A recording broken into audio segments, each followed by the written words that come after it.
શું ભાજપે નરેન્દ્ર મોદીએ ગુજરાતમાં 26માંથી 26 બેઠકો જીતવા માટે માસ્ટર સ્ટ્રોક માર્યો છે? કદાચ એકાદ અંશે આપને યાદ અપાઈ દઉં કે નરેશ પટેલે જે નિવેદન આપ્યું ખોડલધામના નરેશભાઈ પટેલે કે સમાજની સેવા કરવી હશે તો રાજકારણમાં આવવું પડશે, એનો સંકેત ચૂંટણી સમયે શું કહી શકાય? એનો એક સીધો અને સાદો અર્થ એ શકાય કે જેટલા પણ પાટીદાર સમાજના યુવાનો રાજનીતિમાં આવવા માગે છે એ રાજનીતિમાં જાય અને જીતે, લડે. બીજું એક ઉદાહરણ એવું હોઈ શકે છે એમનું કે ખુદ પોતે મેદાનમાં ઉતારી શકે છે અને ખુદ પોતે રાજકોટથી બેઠક પરથી ભાજપમાંથી લડી શકે છે. આવી પરિસ્થિતિની વચ્ચે જે પાટીદારો 2015 સ્થાનિક સ્વરાજ્યની ચૂંટણી હોય, 2017ની ચૂંટણી હોય કે પછી લોકસભાની ચૂંટણી હોય, છેલ્લા કેટલાક સમયથી પાટીદારો ભાજપથી નારાજ થયા છે, પરિણામ આપણે જોયું છે. પરંતુ શું ફરીથી એ સૌરાષ્ટ્ર અને ઉત્તર ગુજરાતમાં એ મેસેજ એ પાટીદારો ફરીથી માની જશે આ બે ચહેરાઓને લઈને? એને સમજવાની જરૂર છે. સૌથી પહેલા ઉત્તર ગુજરાત જવું પડે. સીકે પટેલે મહેસાણા અથવા અમદાવાદ પૂર્વની ટિકિટ લગભગ ફાઇનલ માનવામાં આવી રહી છે. સીકે પટેલ ઉમિયાધામ સાથે સંકળાયેલા છે.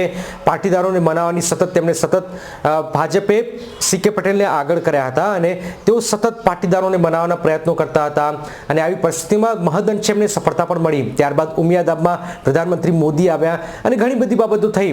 તો આખરે સીકે પટેલથી ન માત્ર એક સીટ પરંતુ પાટીદાર સમાજ જે નારાજ ચાલી રહ્યો છો એને શું મનાવી લેવામાં આવશે?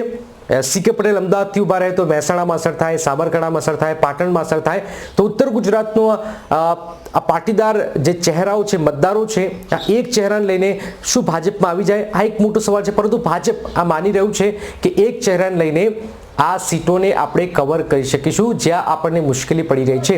એ જ રીતે સૌરાષ્ટ્રમાં નરેશભાઈ પટેલને આવવાથી ભાજપ અને આપ નરેશ પટેલ અને સીકે પટેલ સીધા સ્થાનિક ભાજપના નેતાઓ કરતાં સીધા દિલ્હી કનેક્શન વધારે છે, નરેન્દ્ર મોદી સાથે કનેક્શન એ લોકોનો વધારે છે. અને એટલા જ માટે નરેશ પટેલને છેલ્લા કેટલાક સમયથી આ ચર્ચાઓ ચાલતી હતી કે આખરે સાંસદમાં ટિકિટ આપી શકાય. તો નરેશ પટેલનું જે નિવેદન છે એ નિવેદન પરથી તો ચોક્કસ કહી શકાય કે નરેશ પટેલ રાજકોટમાંથી ભાજપ લડાવે તો નવાઈ ન પામતા. નરેશ પટેલ રાજકોટમાંથી આવવાથી શું થાય? તો જામનગરની બેઠક પર અસર થાય, પોરબંદરની બેઠક પર અસર થાય, અમરેલીની બેઠક પર અસર થાય. તો ખોડલધામ જે લાખો લોકો ખોડલધામ સંસ્થા સાથે સંકળાયેલા છે, ખોડલધામ પવિત્ર ધામ સાથે સંકળાયેલા છે, એનો સીધો ફાયદો ભાજપને મળી શકે. તો આ એક માસ્ટર સ્ટ્રોક ભાજપે માર્યો છે. આવી પરિસ્થિતિની બે વચ્ચે જુઓ કે ગુજરાતમાં પાટીદાર નેતાઓનો દબદબો ભાજપમાં છેલ્લા કેટલાક સમયથી ઓછો થઈ રહ્યો છે. એ આનંદીબેન પટેલ હોય, નીતિન પટેલ હોય. તો આવી પરિસ્થિતિની વચ્ચે આ બે મોટા ચહેરાને આગળ કરીને આગામી રણનીતિ શું હશે ભાજપની એને પણ આપ સમજી લો કે આ બે મોટા ચહેરાઓ આગામી સમયમાં ગુજરાતની રાજનીતિમાં પણ મોટો ભાગ ભજવવાના છે. કારણ કે હાર્દિક પટેલ હવે કોંગ્રેસમાં આવી ગયો છે.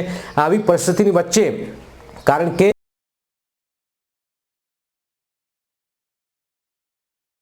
આવી પરિસ્થિતિની વચ્ચે